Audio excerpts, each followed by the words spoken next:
안녕하세요. 오늘 저희가 좀 살펴볼 자료는요.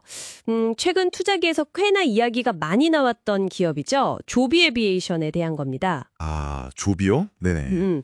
특히 그 유명 방송 진행자죠. 짐 크레이머의 발언 하나 때문에 주가가 좀 출렁였어요. 네, 맞아요. 그 발언이랑 주가 움직임 때문에 더 주목을 받은 것 같아요. 그래서 오늘 이 자료들을 보면서 이 현상이 과연 조비의 진짜 가치, 또 뭐 미래 전망 이런 거에 대해서 어떤 의미가 있을까? 이걸 좀 파헤쳐보려고 합니다. 네, 좋습니다. 자료 속에 숨어있는 어떤 핵심적인 내용들을 좀 끄집어내보는 게 중요할 것 같아요. 조비의 현재 위치랑 또 앞으로의 가능성, 잠재력 같은 것들을요. 일단 자료 시작부터 딱 나오는 게 그 짐반꿀 현상이에요. 이거 혹시 들어보셨어요? 아, 네, 알죠. 그 짐 크레이머가 추천하면 오히려 반대로 간다. 뭐 이런 일종의 밈 같은 거잖아요. 맞아요. 약간 농담 반 진담 반 그런 건데 이번에도 좀 비슷한 일이 있었던 거죠. 네, 자료에 나온 걸 보면 7월 29일이었죠. 그때 크레이머가 방송에서 조비가 보잉보다 앞서 있다. 뭐 이런 식으로 상당히 좋게 평가를 했어요. 와, 보잉보다 앞서 있다고요? 굉장히 파격적인 발언인데요? 그렇죠. 상당히 센 발언이었는데 재밌는 건 그 발언 직후예요. 주가가 아주 잠깐 오르는 듯 하다가 네. 얼마 못 가서 다시 훅 빠졌다는 거죠. 심지어 그 정규장 시작 전에 거래하는 프리마켓 있잖아요. 거기서는 5% 넘게 하락하기도 했다고 자료에 나와 있네요. 이야. 그러니까 이게 추천을 했는데 오히려 떨어지니까 역시 진방꿀이다 뭐 이런 반응이 나올 수밖에 없었겠네요. 네, 그런 반응이 실제로 나왔다고 하고요. 근데 뭐 이게 단기적인 주가 반응만 가지고 크레이머 말이 틀렸다 혹은 뭐 맞았다 이렇게 바로 판단하기는 좀 그죠? 당연하죠. 그건 너무 단편적인 해석일 거고요. 그래서 이런 해프닝이랑은 좀 별개로 이 조비 에비에이션이라는 회사 자체를 좀 들여다볼 필요가 있을 것 같아요.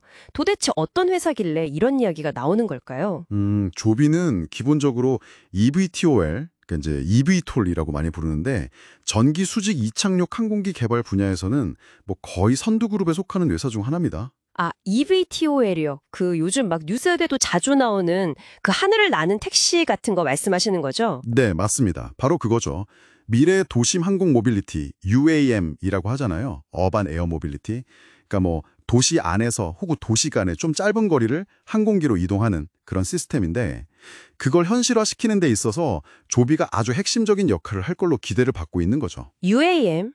듣기만 해도 뭔가 좀 미래적인 느낌이 확 드네요. 그렇죠. 그리고 이게 그냥 막연한 기대감만 있는 건 아니고요. 실제로 꽤 굵직한 파트너들이 있어요. 자료에도 언급되어 있지만 예를 들면 나사랑 기술 협력을 하고 있고요. 나사요? 우주항공국이랑요? 네, 그리고 자동차 회사인 도요타 있잖아요.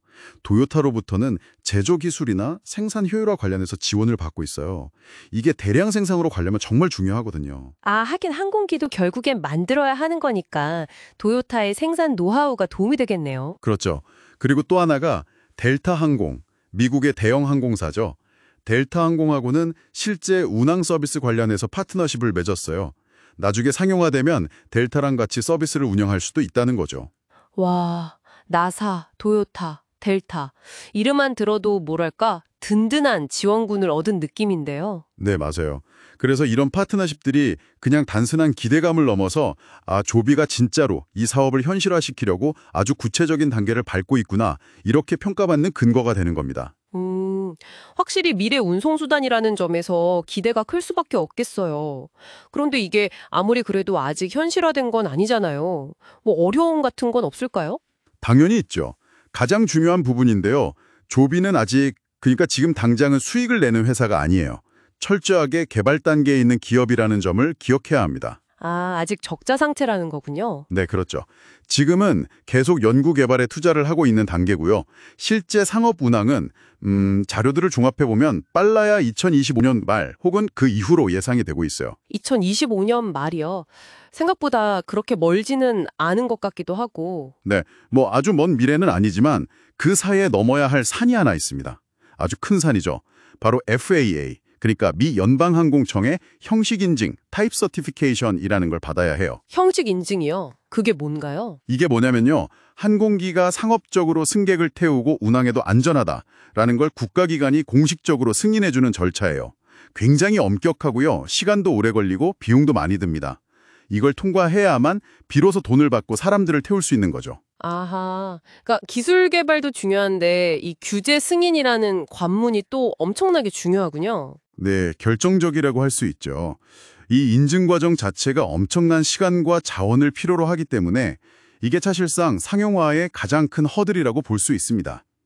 기대감과 실제 기술 구현, 그리고 규제 통과 사이에는 아직 분명한 간극이 존재하는 거죠. 그렇군요. 그럼 다시 아까 그 짐 크레이머 발언으로 좀 돌아가 볼게요. 보잉보다 앞선다는 말이 나왔는데 이게 현실적으로 대체 어느 정도의 이야기인지 이걸 좀 숫자로 비교해 보면 감이 올까요? 네, 그게 재밌는 포인트인데요. 자료에서도 그 부분을 시가총액으로 비교해서 보여주더라고요. 현재 조비 에비에이션의 시가총액이 대략 한 50억 달러 정도 수준입니다. 50억 달러요? 근데 보잉은요, 아시다시피 엄청난 거대 기업이잖아요. 보잉의 시가총액은 약 1250억 달러 정도 됩니다. 1250억 달러. 와, 잠깐만요. 50억 달러 대 1250억 달러면 이게 몇 배 차이인가요? 계산해보면 대략 25배 차이가 나는 거죠. 어마어마한 차이입니다. 25배요? 이야. 그러면 그냥 아주 단순하게 계산해서 조비의 시가총액이 보잉이랑 같아지려면 지금 주가가 대충 6달러 후반대라고 치면 네, 자료에 나온 계산을 보면 그렇죠. 현재 발행 주식 수가 약 6억 7천만 주 정도 되니까 시총이 1250억 달러가 되려면 주가가 대략 주당 186달러 정도는 되어야 한다는 계산이 나오죠. 186달러요. 지금 6달러 후반인데 그러면 거의 뭐 25배에서 30배 가까이 올라야 한다는 거네요. 네, 산술적으로는 그렇다는 겁니다. 물론 이건 정말 아주 단순 비교고요. 그렇죠. 뭐 기업 가치를 이렇게 단순 비교할 순 없겠지만 그래도 이 비교가 뭔가 좀 시사하는 바가 있을 것 같은데요. 그렇죠. 이 계산 자체가 뭐 조비의 본질적인 가치가 보잉의 125배다. 이런 의미는 절대 아니고요.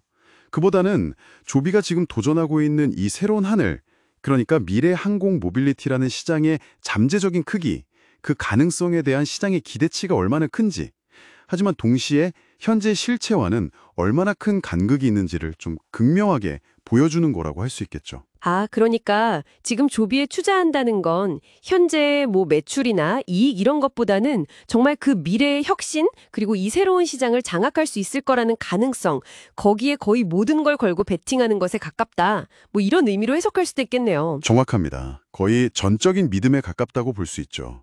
물론 실제 기업 가치는 앞으로 말씀드린 기술 완성도라든가 그 어려운 FAA 인증을 통과하는지, 또 그걸 안정적으로 대량 생산할 수 있는지, 그리고 실제로 상업 운항을 시작해서 매출을 내고 수익을 낼 수 있는지, 이런 수많은 변수들에 의해서 결정될 겁니다.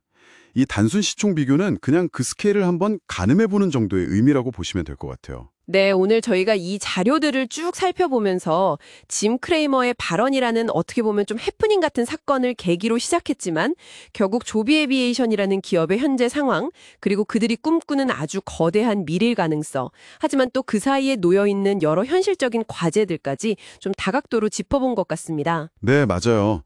뭐 진밤꿀 같은 재미있는 현상도 있었지만 그 이면에는 이렇게 좀 더 깊이 들여다볼 만한 내용들이 많이 있었죠. 표면적인 어떤 주가 변동이나 시장의 단기적인 평가 너머에 있는 본질을 보려는 노력이 중요할 것 같습니다. 그렇죠. 섣부른 판단보다는 좀 더 긴 호흡으로 지켜봐야 할 분야인 것 같네요. 그래서 마지막으로 청취자 여러분께 한번 생각해 볼 만한 질문을 던져보고 싶어요. 우리가 이런 단기적인 주가 변동이나 뭐 시장의 이런저런 평가들을 넘어서서요. 이 조비라는 회사가 정말 그들이 가진 잠재력을 제대로 실현하고 있는지 그걸 판단하려면 앞으로 어떤 점들을 좀 주목해서 봐야 할까요? 어떤 이정표 같은 걸 말씀하시는 건가요? 네, 그렇죠. 예를 들면 아까 말씀드린 그 최종 형식 인증 획득 소식이라던가 아니면 정말 안정적으로 기체를 대량 생산할 수 있는 체계를 갖췄다는 뉴스. 그리고 마침내 최초로 상업 노선을 철제로 운항하기 시작했다는 그런 가시적인 성과들 말이죠. 이런 근본적인 마일스톤들을 우리가 어떻게 확인하고 해석해야 할까요? 정말 중요한 질문이네요. 그리고 좀 더 장기적으로 봤을 때 이 완전히 새로운 항공 분야에서 보잉보다 앞선다는 것이 궁극적으로는 어떤 의미를 갖게 될까요? 단순히 시가총액을 넘어선다는 의미일까요? 아니면 기술적인 혁신성, 시장 장악력? 이 질문에 대한 답을 각자 한번 고민해 보시는 과정이 앞으로 이 UAM이라는 새로운 산업을 이해하는 데 굉장히 중요한 열쇠가 되지 않을까 생각합니다. 네, 오늘 흥미로운 이야기 정말 잘 들었습니다. 조비 에비에이션과 UAM 산업의 미래, 저희도 계속 관심 가지고 지켜보겠습니다.